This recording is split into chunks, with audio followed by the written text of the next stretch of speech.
नमस्कार दोस्तों, शीर्ष प्रसिद्ध पिक्चर्स चैनल में आप लोगों का स्वागत है। दोस्तों, आज हम बात करने जा रहे हैं बूचा फिल्म के बहुत ही इम्पोर्टेंट और लीड कैरेक्टर जो है बूचा का। तो सबसे पहले ये जो बूचा जो है हमारा जो लीड कैरेक्टर, इसके बारे में थोड़ा बहुत पिछले वीडियोस में मैंने आप लोगों को बताया होगा कि जो बूचा है ये एक गांव से कैरेक्टर मैंने ये नाम लिया था। और एक बच्चा भी था जो अनाथ बच्चा था, तो गांव में कई सारे बच्चों के साथ खेलता रहता था। तो वहाँ से ये कैरेक्टर मैंने बूचा का लिया था।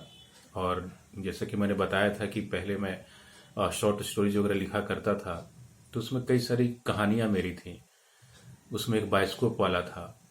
तो ये इस कहानी में बायोस्कोप का भी जो दिखाने वाला है उसकी भी कहानी थी, और जो बूचा जो बच्चा है उसकी भी कहानी थी। तो ये शॉर्ट स्टोरी को मैंने एक बड़ा स्टोरी में कन्वर्ट किया। इसमें कई सारे कैरेक्टर्स डाले, फिर बाद में इसको स्क्रीन प्ले में डेवलप किया। तो अपने आप में एक बहुत ही बड़ा और एक टफ काम था चुनना, या फिर उसको कहीं से मुझे ढूंढना एक अपने आप में बहुत बड़ा काम था। क्योंकि मेरी सारी फिल्म जो है बूचा के इर्द गिर्द ही घूमती है, और एक ऐसा बच्चा जो अच्छे से परफॉर्म भी कर पाए और एक मासूम सा भी दिखे। तो जब मैंने यहाँ पे पटना में ऑडिशन रखा था 3-4 दिनों का, तो उसमें कई सारे बच्चे लोगों ने ऑडिशन दिया था। 30-35 बच्चों का ऑडिशन मैंने लिया था। तो उसमें एक बच्चा जो था लगभग 6 साल के आसपास का था, और उसको थिएटर में आए हुए शायद 4 से 5 दिन ही हुए थे। तो जब मैं कई सारे बच्चों का ऑडिशन ले रहा था, तो वहाँ पे देखा कि एक छोटा बच्चा बैठा हुआ है। तो जो जो थिएटर जो करा रहे थे, जो उनके डायरेक्टर थे, उनसे मैंने पूछा, तो बोले कि नहीं, ये बच्चा जो है ये नहीं कर पाएगा, अभी तो 4 से 5 दिन का इसको एडमिशन लिया हुआ है। तो बाकी और भी अच्छे अच्छे बच्चे हैं, इसमें से आप देख लीजिए। तो अब मेरा मन उस बच्चे पे ही जाए, तो मैंने बोला कि ठीक है, एक बार बात कर लेते हैं। बोला हाँ, बात कर लीजिए, लेकिन ये फिल्म है तो फिल्म में जो बच्चा पहले से काम कर रहा है तो वही बच्चा अच्छा कर पाएगा, क्योंकि ये तो अभी कुछ जानता नहीं है। तो मैंने बोला कोई बात नहीं, एक बार बात कर लेते हैं, देख लेते हैं। तो उन्होंने फिर बुलवाया उस बच्चे को। तो मैंने उससे नाम पूछा, सब कुछ, तो एक इंस्टेंटली बहुत अच्छे से बताया। फिर मैंने उससे पूछा कि कुछ थोड़ा बहुत क्या कर सकते हो, तो कुछ कुछ थोड़ा बहुत उसने किया। तो हालांकि बहुत कुछ वो जानता नहीं था और नया था, तो थोड़ा सा एक मतलब बहुत अभी खुला नहीं था वो। तो फिर मैंने बोला कि मुझे यही बच्चा चाहिए, क्योंकि जो मैं ढूंढ रहा था कि एक बच्चे के अंदर मासूमियत होना चाहिए, तो उसके अंदर एक एक वो चीज़ थी। वो बहुत ही मासूम दिखता था, और स्कूल में पढ़ भी रहा था, और बातचीत करने में समझ में आया कि वो बच्चा कैची भी है। तो मुझे लगा कि इसको अगर हम 1 हफ्ते 10 दिन के लिए इसको अगर हम रिहर्सल कराते हैं, तो बच्चा काफ़ी कुछ कैच कर सकता है और काफ़ी ट्रेंड हो जाएगा। तो फिर इस तरह से मैंने उस बच्चे को सिलेक्ट किया और उस पर मेहनत करना शुरू कर दिया। जो भी मेरे टीम के सारे आर्टिस्ट लोग हैं उनको मैं बुलाता था रोज़, और 3 घंटे के आसपास रोज़ हम लोग रिहर्सल करते थे। तो उसमें जो लीड बच्चा है जो बूचा, तो इस पे मैंने काफ़ी काम किया और बिल्कुल इससे फैमिलियर हो गया। क्योंकि छोटा बच्चा से आप काम बड़े जैसा होकर नहीं करा सकते हैं। तो मैं बिल्कुल उसके साथ दोस्ती कर लिया, उसको बिस्किट खिलाता, चॉकलेट देता, तो इस तरीके से वो। और वो अपने फादर के साथ आता रोज़। उसके फादर रोज़ वहाँ लेकर आते थे और वो ही बैठते थे। और फिर जब ख़त्म होता था रिहर्सल तो लेकर चले जाते थे। तो कुछ दिनों में, 2-3 दिनों में वो बच्चा बिल्कुल घुल मिल गया, बड़ा अच्छे से बिल्कुल फ्रैंक हो गया। और जब फैमिलियर हो गया उससे और सारे आर्टिस्ट लोगों से, तो बड़ा अच्छा वो फिर परफॉर्म करने लगा, क्योंकि वो कैची तो था ही वो। तो मैंने उसको जो लीड जो बूचा का जो कैरेक्टर उसकी पूरी साइकी समझाई, उसके बारे में पूरा समझाया, बताया, करके बताया कि बच्चा कैसे सोता है, कैसे उठता है, किस तरीके का वो सोच रखता है उसके। क्योंकि वो अनाथ बच्चा है, तो जहाँ पे वो रह रहा है तो उसकी फैमिली में कौन कौन लोग हैं, जो दूर के रिश्तेदार हैं, वो उससे किस तरह से ट्रीट करते हैं, किस तरह से बातें करते हैं, और ये क्या फील करता है, उनको किस तरह से देखता है, समझता है। फिर जब हम शूट पे गए तो शूटिंग के दौरान मैंने उसको बताया कि सिर्फ तुम्हें कैमरे में नहीं देखना है, बाकी जैसा करते हो, जो कर रहे थे रिहर्सल में बताया था वैसे ही करते जाना है। तो बड़ा अच्छा से कर रहा था वो सारा चीज़। और आपने देखा होगा पूरी फिल्म में कि जो बच्चा है उसने कितना अच्छा परफॉर्म किया है।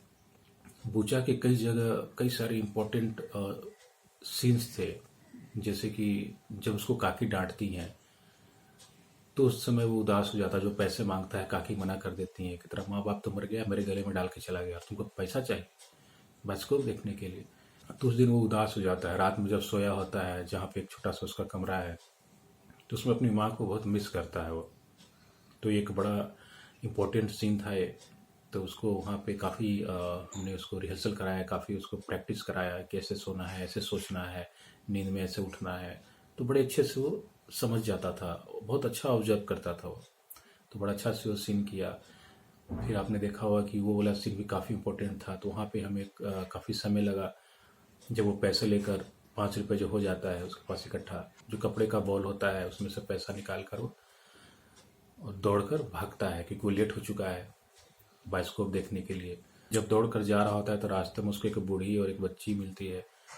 तो लोग पैसे मांगते हैं, तो बोलता नहीं, मैं पैसे नहीं दूंगा, बहुत मुश्किल से मैंने इकट्ठा किए।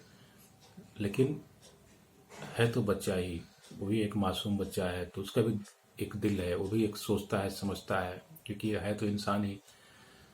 तो उसको पता है कि लोग भूखे हैं, और उसको ही पता है कि बहुत मुश्किल से, कितनी मुश्किल से मैंने ये पैसे इकट्ठे किए हैं, 5 रुपये। अगर मैं दे दूंगा तो मैं बाइस्कोप नहीं देख पाऊंगा।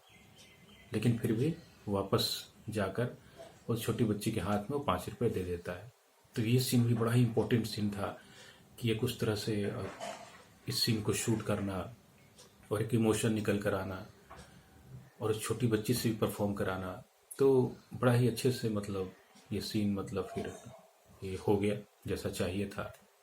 और फिर एक बड़ा ही इम्पोर्टेंट जो सीन था वो था बाइस्कोप वाला और बूचा के साथ। जो बाइस्कोप देखने आता है उसके पास पैसा नहीं होता है, तो आपने देखा हो कैसे बाइस्कोप वाला गुस्से में उसके कान मरोड़ देता है तो रोने लगता है। लेकिन बाइस्कोप वाला को तो पता नहीं है कि ये इसने पैसा इकट्ठा किया था और एक दूसरों की खुशी के लिए वो पैसे देकर आ रहा है, एक सेक्रीफाइस करके आ रहा है।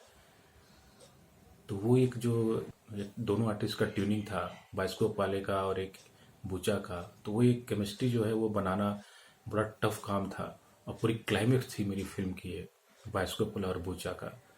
सब लोग चले जाते हैं बाइस्कोप देखकर, तो बाइस्कोप वाला अपने बाइस्कोप को समेट रहा होता है, कपड़े से बांध रहा होता है, तो देखता है एक बच्चा खड़ा है। तो वो वाला जो सीन है एकदम साइलेंट है, दोनों एक दूसरे को देख रहे हैं। फिर ये बोलता है कि बाइस्कोप देखिए क्या, तो बूचा खड़ा रहता है वहाँ पे। जब बाइस्कोप वाला पूछता है कि बाइस्कोप देखिएगा क्या, बूचा खड़ा है। तो जो भी इन लोगों का डायलॉग चलता है, तो वो वाला सीन बहुत अच्छे से मुझे करना था, तो उसमें भी समय गया, लेकिन बहुत अच्छे से हो गया। दोनों ने अपना अपना रोल बड़ा अच्छा से प्ले किया। हर फिल्म की एंडिंग सीन बहुत ही इम्पोर्टेंट होती है। जैसे जैसे मेरी बूचा फिल्म की जो एंडिंग सीन थी, आप लोगों ने देखा ही होगा, एंडिंग सीन जो इतना अच्छा अगर बना है तो उसके पीछे बहुत मेहनत है, तब जाकर वो सीन उस तरह से निकला। क्योंकि जब तक दोनों आर्टिस्ट जो हैं उनकी केमिस्ट्री नहीं बनेगी तब तक उस तरह से वो परफॉर्मेंस नहीं निकलेगी। तो फाइनली बहुत अच्छे से सीन जो है हमारा शूट हुआ। तो फिर एक सीन देखिए आपकी, जब बूचा जो है उसको पता है कि इस गांव में मैं अगर खेत में जो जो अनाज गिरे होते हैं तो उसको जमा करता है 3 दिन 4 दिन में, तो उसको वो बेचने जाता है। तो पता है इस गांव में बेचूंगा तो मूसा भाई जो है काका को बता देगा, तो काका से फिर पिटाई हो जाएगी, पैसे भी छीन लेंगे। तो वो दूसरे गांव में बेचने जाता है, लेकिन पता है कि इस गांव से उस गांव के जाने के बीच में एक जंगल है। तो गांव में कैसे बहुत सारी अफवाहें होती है, तो उसके भी दिमाग में है कि सब लोग बताता है कि उधर मत जाना, उधर भूत रहता है। तो ये भी डरता है, लेकिन इसको एक पैशन था, जुनून था कि नहीं मुझे 5 रुपये इकट्ठा करना है बाइस्कोप देखने के लिए। तो डरता भी है लेकिन तोड़कर भागता है, उस जंगल को क्रॉस करता है। हालांकि वो पैसे उसके गिर जाते हैं, तो फिर वो स्ट्रगल करके वो पैसे निकालता है और दूसरे गांव में जाता है, वहाँ बेचता है और वहाँ से उसको पैसा मिलता है।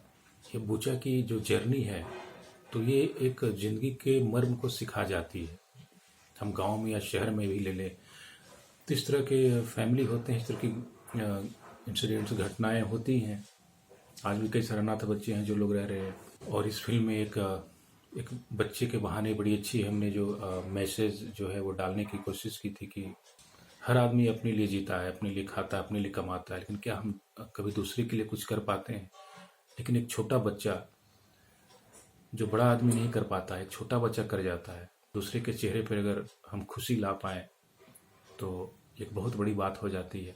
जब पूरी फिल्म मेरी कंप्लीट हुई तो उसको न कैमरे का हेजिटेशन, न ही आर्टिस्ट का और न ही डायलॉग डिलीवरी का, वो पूरा एक तरह से मन चुका था, क्योंकि फिल्म एक बड़ी फिल्म होती है और उस फिल्म में अगर आप लीड कैरेक्टर अगर प्ले करते हैं तो उसमें कई सारे इमोशन से आपको गुजरना पड़ता है।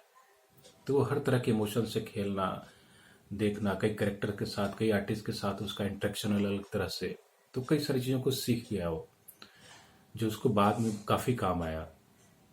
उसका नाम हर्षराज लकी है और ये पटना में ही स्कूल में पढ़ाई करता है और साथ साथ थिएटर भी करता रहता है वो। और हमारी फिल्म जब कंप्लीट हुई तो उसके बाद जी टीवी पे भी एक शो आता था, कोई बच्चों को लेकर, नन्हे कलाकार या सबसे बड़ा कलाकार, ऐसा कुछ आता था। तो उसमें वो सेकंड रनर अप भी रहा था और उसको अवार्ड भी मिले थे, कैश प्राइज भी मिले थे। कई जगह पे कुछ फिल्म्स को लेकर भी उसकी बात चल रही है बॉम्बे में। तो दोस्तों, आपको बताया कि ये बूचा जो है, ये हमने ये आइडिया कहाँ से आया और किस तरह से हमने बूचा को ढूंढा, किस तरह से सिलेक्ट किया, किस तरह से फिर परफॉर्म कराया। तो ये पूरी उसकी एक जर्नी थी जो मैंने आपसे शेयर किया। तो दोस्तों, आने वाले आगे के वीडियोस में और भी मैं आप लोगों को कई सारी बूचा फिल्म से जुड़े हुए मेरे जो शूटिंग के अनुभव रहे हैं या उससे जुड़ा हुआ कई भी खट्टे मीठे किस्से रहे हैं, वो सब मैं आप लोगों से साझा करता रहूँगा। तो दोस्तों, मेरे वीडियोस को लाइक और सब्सक्राइब भी करते रहें। धन्यवाद।